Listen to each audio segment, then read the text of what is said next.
Hi, everyone. Aloha. This is Rosa McAllister. I'm glad you're tuning in to meet my good friend, Andrew Vizuete. Unfortunately, Andrew left this plane just the other day. He was an incredible friend, colleague, mentor, and so much more to many of us. As you watch this interview that I did with Andrew several years ago, you will get to see the wonderfulness of him. You'll see his humor, you'll see his gentleness, you'll see and learn much about what he has lived through and lived with, and how he has not survived, but how he has flourished. We'll miss you forever, Andrew. Love you so dearly. We learned much from you, and we will carry you in our hearts and in our life and in our work forevermore. Mahalo. Thank you.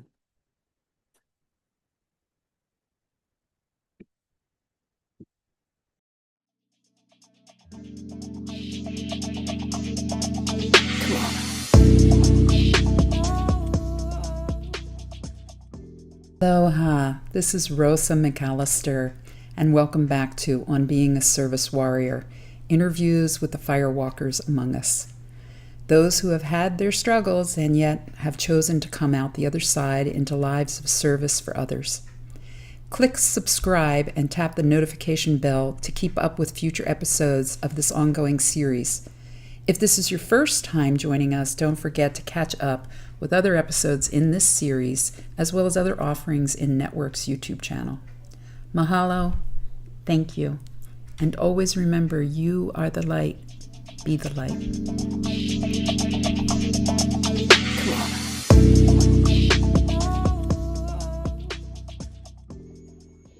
Hi, everyone. This is Rosa McAllister, and we're back for another wonderful interview with another amazing firewalker and service warrior, Andrew Vizuete. Andrew and I work together at Networks and have done so for, I think, about 15 years now. Is that true? Yes, 15 years. I think 2005 is when we started. Wow. So And it's been a long 2020 time. now. Yeah. It was I had to, that was my guess. And then I had to check with Michelle, and we were all like, oh my goodness, I think it's 15 years Yeah, that it's we've been been working 15. together. Yeah. Cool. So while Andrew handles much of the marketing of our activities and very creatively within Networks, he has also taught many about his life and work in actual training sessions, but even more so just by being who he is and going about his everyday, every day. I know Andrew to be very honest and also silly and playful, which I love. Yes. I know he is a huge sports fan, as will see behind him. I know he loves music and is very proud of his heritage. I also know he rarely lets us know his struggles, and my guess is they are pretty heavy duty sometimes. And he always seems willing to help out or join in, even with some more of our outlandish and strange ideas. And yes, we do have lots of outlandish and strange ideas. But also, Andrew lets us know when he needs a break and sets his limits pretty well, actually, better than I do. Andrew has taught me about life and the unwavering human spirit and about sticking true to your own person. I am honored to call Andrew my friend and my colleague, and I'm so grateful for you being with us and willing to speak with us today. So everyone, I introduce you to my friend, Andrew Vizuete.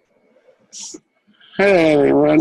My name is Andrew Vizuete, like Rosa said, and we've been with Networks for 15 years. Good 15 years. A lot of memories, good and bad, of course. I guess the first thing I'm going to say is that I was born in South America, in a country called Ecuador.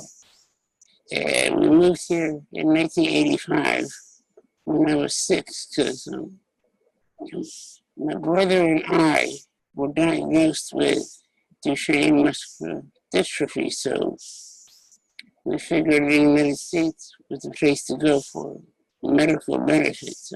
my mother is actually from Philadelphia. That's the reason we chose to come to Philadelphia. And like I said, I moved here when I was 6 years old. I've been here ever since. And I guess that's pretty good for the introduction. That is, thanks. So, Andrew, I sent to you the 4 or 5 questions that I'm Yes. asking all of my interviewees because I like to forewarn people. I don't like to do a surprise. I also told you, and we talked about it a little bit before we started the recording here today, Yes. but I also always want to mention it out loud that in no way are we doing therapy here. And I've selected you, thought of you for this interview Yes. series, just knowing a little bit about your life and your everyday stuff and who you are, and thought that more people need to get to know you. But we're not doing therapy here by any Right. stretch or anything. And Right. so the rule is with any of the questions, with anything that you tell us, it's totally what you wish to share. I don't do the probing, pushing, put you on the spot, shine the light on you, interrogation kind of questions. I'm not like that. Even though I might tease and stuff at other Right. times, Mm-hmm. that's not what this is about. So to get us started, who are you? Who is Andrew? How would you describe yourself? Or how do you think others who know you really well might describe you? Or maybe both. Okay. Yeah. I guess people would describe me as, how would you say, courageous, I guess, or someone who never gives up, even when times get hard. I'm not a quitter. I like to think. Um, I like to be there for people as much as I'm physically able to, because like I can't drive people around. I can't do certain things that other people can do. But whatever I can do for people, I do as much as I can. I try not to complain too much, but sometimes some things just need to be said. I'm not really afraid to speak my mind. I don't really worry too much about what other people might think or say about me, because this is who I am. If you like me, you like me. If you don't, then you don't. But I don't worry about the small stuff, is another good way to say it. So I try to always be positive. Just because I have a disability doesn't mean that I'm a depressed person, or I don't want to live, or I don't want to be around. I wouldn't say that. I guess I could say that I wish I wasn't disabled, but at the same time, this is who I am. This is how God made me, and for whatever reason, we may not know now, but for whatever reason, this is the way I am, and I'm happy with my life at the moment. That's awesome. I would agree. I think you are very tenacious and very Yes. strong. Yes. I also love the teasing fun part of you as well. I know you Right. can be really serious, but I love when you throw zingers at us. Yeah, some days, you have to have fun sometimes too. It can't always be business. You have to have fun. Life Absolutely. is about living and having fun. Absolutely. And you show that to us all the time. And I really love that. So, as I'm asking all of my guests, and part Yes. of the reason why I've asked you and others to be interviewed is because with some people, I know a lot about their life. With some people, I know a little bit about their life. And for some people, I kind of get a sense about their life that it's not been just the ordinary walk in the park. Not that any of us have that really as our life, but Right. Right. and as I've mentioned to you, and as I always say, I think for most of us, when somebody asks us about our life, what our life has been like, we think about specific situations or episodes or what have you, timelines Okay. and Right. ticks on the time. And that's all really important. But for me, I'm really more interested in hearing the chapters of people's lives. Because I think for many of us, all of us, even though there's Right. dire situations and maybe tragedies and traumas or illnesses or whatever in there, there's also other things too.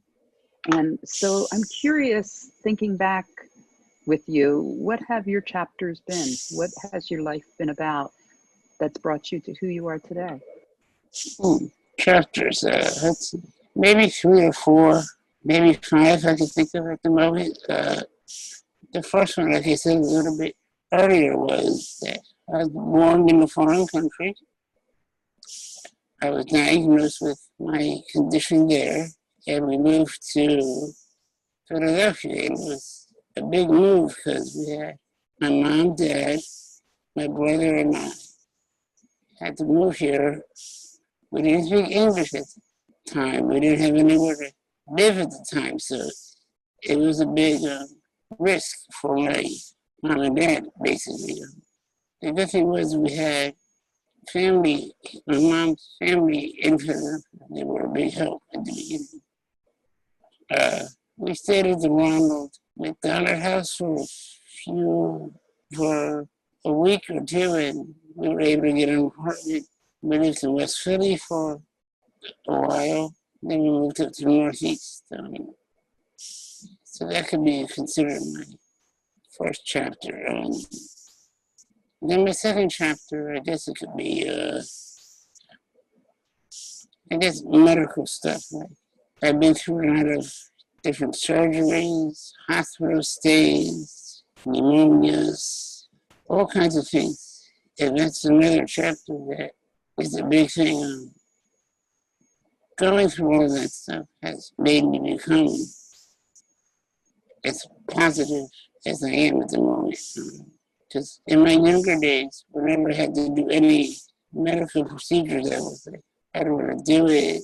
It's going to hurt. Or I really don't want to do it. But then once growing up, you get used to it. You get used to a lot of different things. I got used to it, and I'm like, I'm going to do this, and then after the surgeries or whatever, I'm going to be better off than I was before. So going through hardships, medical hardships, I guess, makes you stronger at the end. Okay, my next chapter, I guess, will be school. I went to school named Why No Memorial School. It was a school for disabled kids. There, everybody had a disability, so going to that school has taught me to accept my disability, maybe more than other people that went to maybe a regular school, but also, I don't know, it's just different when everybody's disabled. You don't have to worry about what do they think of me because I'm in a wheelchair. If everybody's in a wheelchair, you get to know the person a lot more. So that was my schooling, and that's where I learned my love for technology. My school had an OT department, which was my favorite place to go because they had all the new computer stuff for me and all this different assistive technologies. And that's where I got my love for all this technology stuff. So that was a big deal. And then I guess the last chapter is my work chapter. It took me a while to get this job that I have now, but looking back at it, if I got the job really easy, I don't think I would work as hard or be appreciative of having a paycheck and being a part of society. There were a lot of hits and misses during the process to get to where I am now, work-wise. But like you say, anything worth is worth waiting for, or something like that. But having this job in networks has changed my life for the better because before I had this job, I used to just sit and watch TV and just do whatever I wanted, which is nice, but after a while, it's like the same thing over and over. Like I told my coworker, Michelle, I knew that the first week of work, I'm like, I finally know how to be tired from doing something because before I didn't really do much. I was happy because temp at the time, but the job has changed everything and made me a complete person, I guess I could say. Yeah, and you've added so much to networks, your presence, your character, and it is a Yeah, character, but everything. But the work you do, I mean, it's not like you're a slacker or anything. I mean, I it's try to do the best work possible. and you do. I mean, for those watching here, I should give a plug that in the end we say, or in the beginning somewhere we say, if you are not subscribed to our YouTube channel, do it. But also in Right. Networks for Training and Development on our YouTube channel, I think there's still 2 videos or 3 videos of you that's showing people how you do some of your work, which is Yeah, it may pretty take long. remarkable. Yeah, it may take longer for me to do something than most people, but at the end I get it done. And that's all that Right. matters. Just keep plugging away at it. You Do do. as best you You can. do. Yeah. Because you mentioned about the illness, the disease that you have, Yes. Duchenne's muscular dystrophy, and in your picture people can see behind you some of your medical equipment and stuff like that, and Yes. we can hear your ventilator and all that, but you don't have a whole lot of use of movement of your body Right. anymore. I can. Yeah, I used to be a lot stronger. I have very little movement. My speech is actually impaired a little because of that, but this is what I've been dealt. So gotta keep Hmm. pushing forward. And thank goodness for that school and the occupational therapist and Yes. helping you figure out some of the assistive technology, but then you've mastered it. Yeah, I and just, then things change over time too, and there's a lot of different things out there that I actually do try out and wanted to give a review or whatever. mm-hmm. I'm happy. So, yeah. Yeah, I remember a couple of times us kind of pushing you.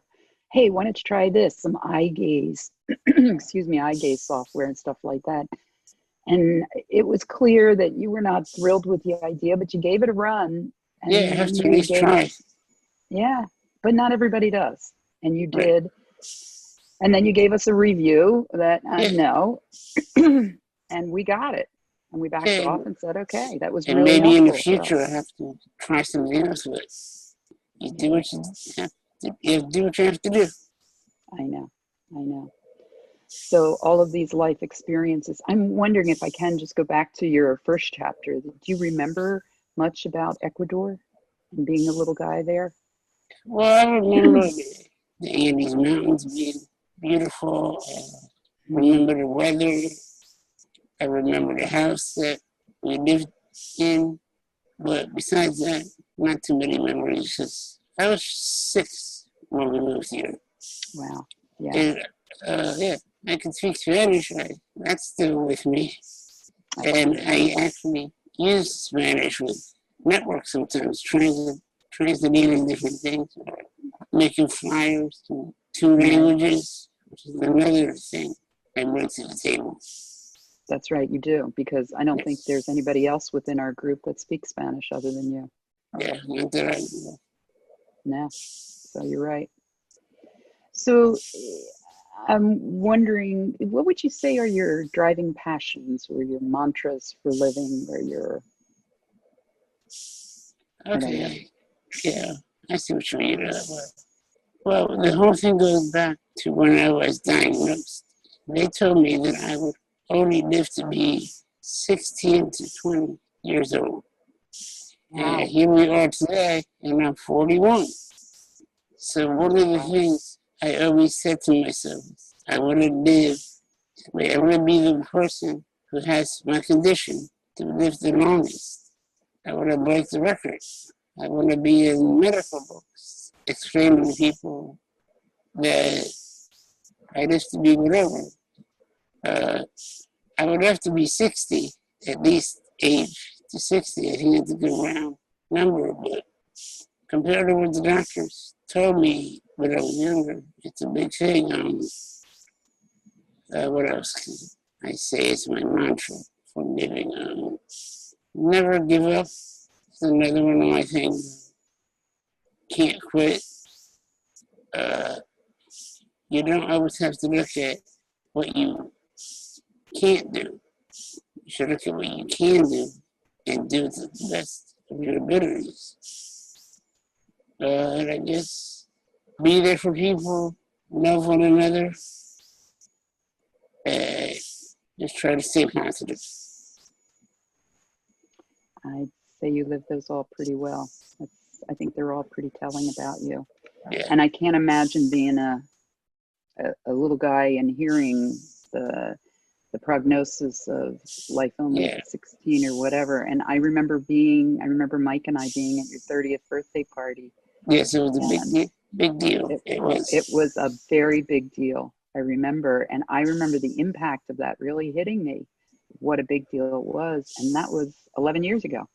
Right. There you are. Yeah. Doctors can be wrong, but I think it's being positive is the biggest thing. Because if you're negative about whatever, you're not going to live very happy or very long. And I've had a lot of help during my life also. I had my parents, which are the best parents I could think of having. I had an older brother with the same condition I had. So whatever he went through first. So I was always prepared beforehand, which is a big thing. Expecting, not knowing the unexpected, because he went through a lot. He passed away when he was very young, but he still taught me a lot. And like I said, I had my parents taking care of me, I had my nursing taking care of me, and my coworkers. They're very involved in my life. It's not just coworkers, we become a family and go to each other's houses and talk about other stuff besides work. It's not just on me, it's what does it take a village? Is how they say it. Yeah. Absolutely. So I'm curious, so what's still on your bucket list if you have one, or what are we next going to hear from Andrew Vizuete, or what else do you want to do or accomplish, or what's your legacy, or however you want to go with that? Yeah, well, I would like to travel a little more, like do some vacations. I don't do airplanes, so the vacations I take is driving distance. But doing that, I would like to do a cruise, but it's not safe at the moment. And who knows what the future holds with this virus going around.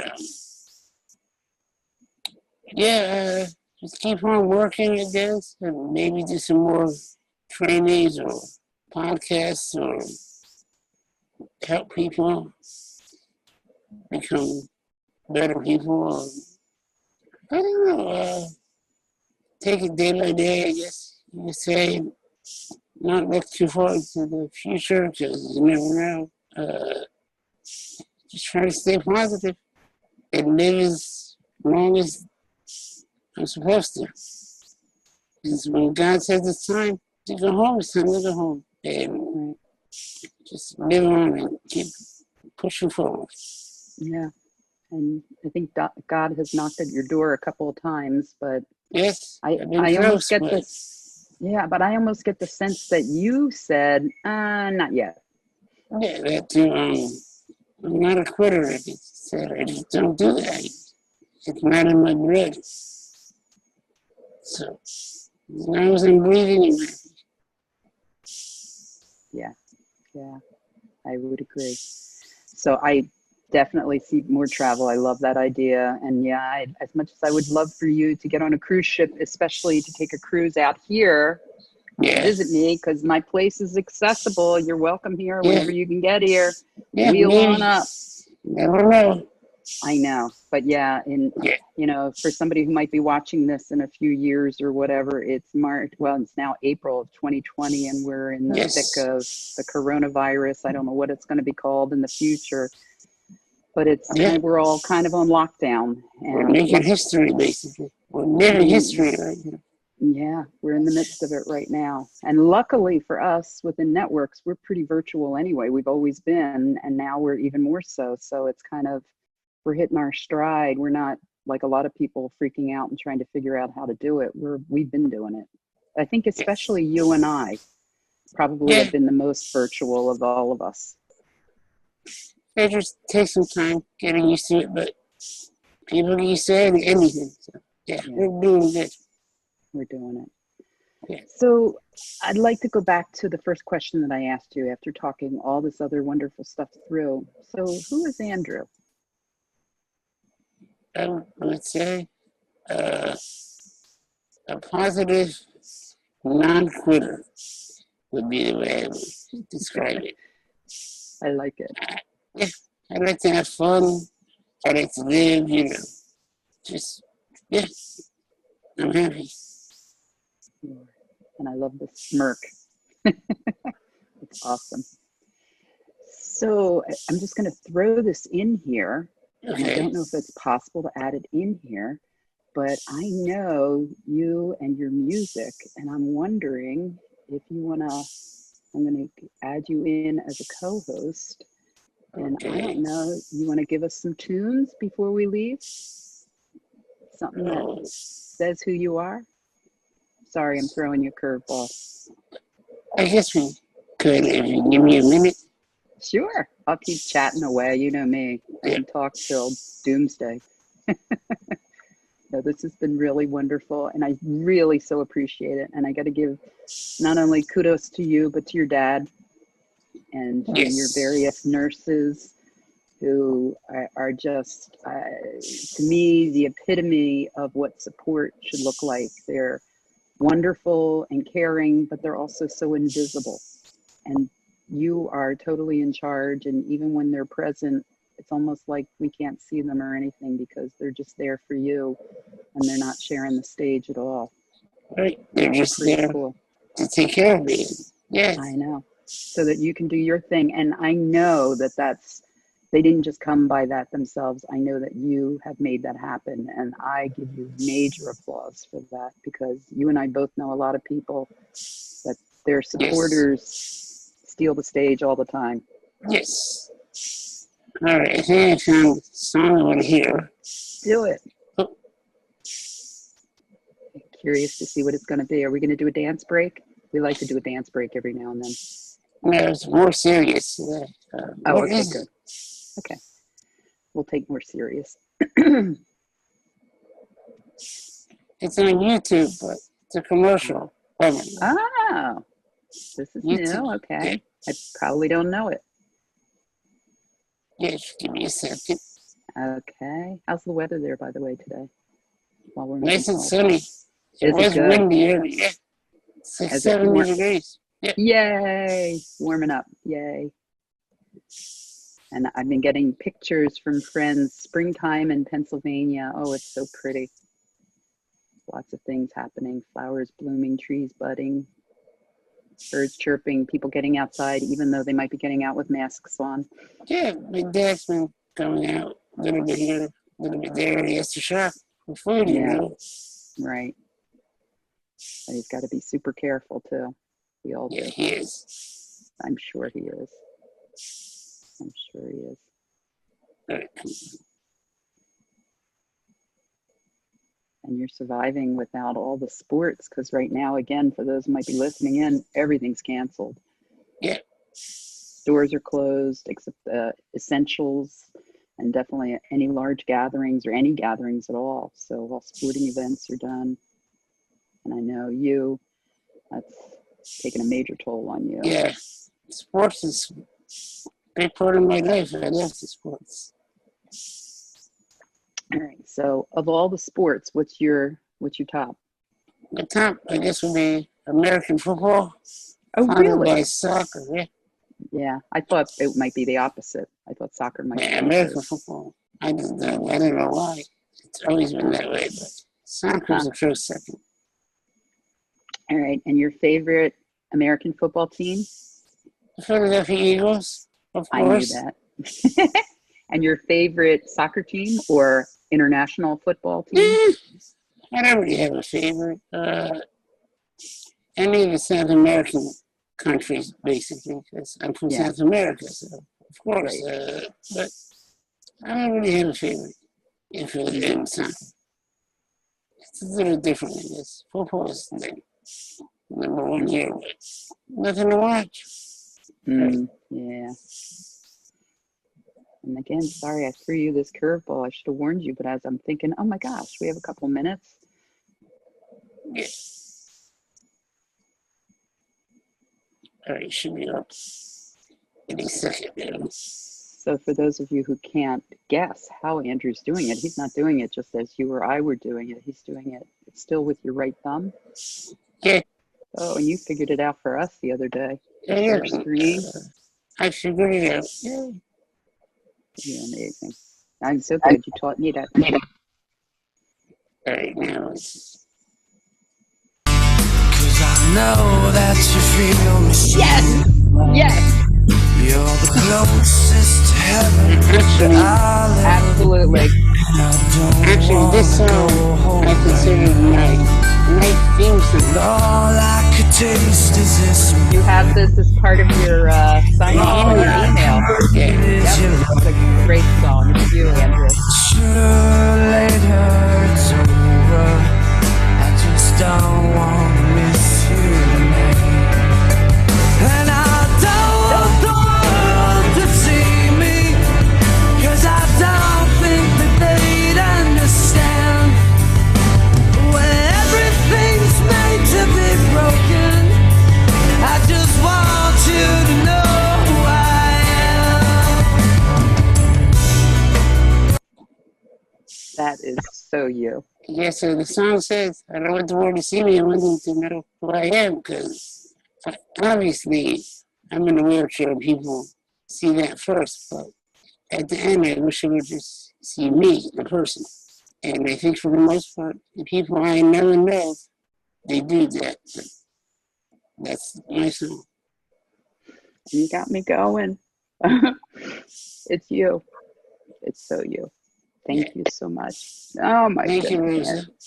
Andrew, thank you. I love you, Rosa. I love you too, Andrew. I miss you. I wish I could give you a hug right now. So I'm giving you, I'm coming in. Virtual hug. Big kiss. Mwah. Okay. I love you. Say hi to your dad for me. Say hi to Okay. your nurses. Yep. This is fun. I'll see you real soon. You stay strong. Okay.